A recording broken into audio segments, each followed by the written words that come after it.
এক রাজ্যের মন্ত্রী এই কথাটা সব সময় বলতো যে আল্লাহ যা করে ভালোর জন্য করে। হ্যাঁ, তো একদিন রাজা মশাইয়ের সামনে মন্ত্রী দাঁড়িয়েছিল।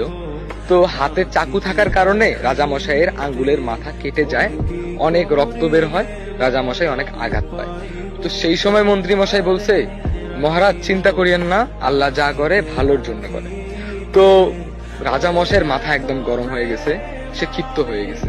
ক্ষিপ্ত হয়ে বলল, কি বলতেছো, আমার হাত কাটা গেছে আর তুমি বলতেছো আল্লাহ যা করে ভালোর জন্য করে। তারপরে রাজা মশাই ক্ষিপ্ত হয়ে প্রহরীদেরকে বলল যে মন্ত্রীকে এখনই জেলে ঢুকাও। তখন রাজা মশাই বলল, এটাও কি বল যে আল্লাহ যা করে ভালোর জন্য করে। তখনও মন্ত্রী মশাই বলছে, হ্যাঁ আল্লাহ যা করে ভালোর জন্যই করে। তারপরে মন্ত্রী মশাইকে জেলে নিয়ে গেছে। এরপরে এক দুই দিন পর রাজা মশাই সেনাপতিদেরকে নিয়ে শিকারে বের হলো। তো শিকারে গিয়ে কি হলো জানেন, এক ধরনের মানুষ তাদেরকে আক্রমণ করলো। হ্যাঁ, মানে যেই মানুষগুলো বনে থাকে, হ্যাঁ সেই মানুষগুলো আক্রমণ করলো। সো ওদের আক্রমণে রাজা মশাইয়ের আশেপাশে যত প্রহরী সেনাপতিরা আছে সবাই ভয়ে পালিয়ে গেল, রাজামশাই একাই।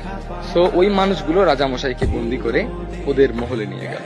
ওদের নাকি একটা নিয়ম আছে যে প্রতি বছর ঈশ্বরের জন্য উৎসর্গ করে দেয় মানে একটা মানুষের জীবন বা এরকম কিছু। হ্যাঁ, মানে ওরা মানুষ বলি দেয়। সো ওরা ভাবলো যে এই মানুষটাকে আমরা বলি দিব। হ্যাঁ, সো সবকিছু অ্যারেঞ্জমেন্ট করলো যে রাজাকে বলি দিবে। হ্যাঁ, এরপরে হঠাৎ করে ওখানকার একজন বলল স্টপ। এরপরে সবাই স্টপ হয়ে গেল। তখন দেখতে পেল রাজা মশাইয়ের আঙ্গুলের মাথা কাটা।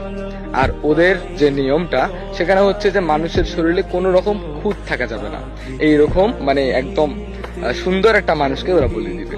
তো তারপরে রাজাকে ওরা ছেড়ে দিল। এরপরে রাজা আসার পর মন্ত্রীকে বলল, মন্ত্রীকে ডাকলো, মানে মন্ত্রীকে ডেকে আনার পর মন্ত্রীকে বলল, আচ্ছা আমার আঙ্গুলের মাথা কেটে যাওয়ার কারণে আমাকে ওরা বলি দেয়নি, আমি অল্পের জন্য ওখান থেকে বেঁচে ফিরে এসেছি।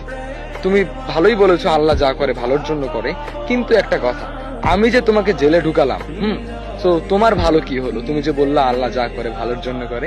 তখন মন্ত্রী মশাই হেসে উত্তর দিলেন যে মহারাজ, আপনি যদি আমাকে জেলে না ভরতেন তাহলে আপনিও কিন্তু আমাকে সেই শিকার করতে নিয়ে যেতেন।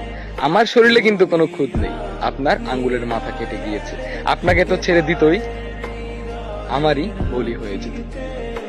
তাই জীবনে যাই হোক না কেন, যে এরকম পজিশনই পড়েন না কেন, একটা কথা সবসময়ের জন্য মনে রাখবেন, আল্লাহ যা করে ভালোর জন্যই করে। এই কথাটা সবসময়ের জন্য মনে রাখবেন, আল্লাহ যা করে ভালোর জন্যই করে।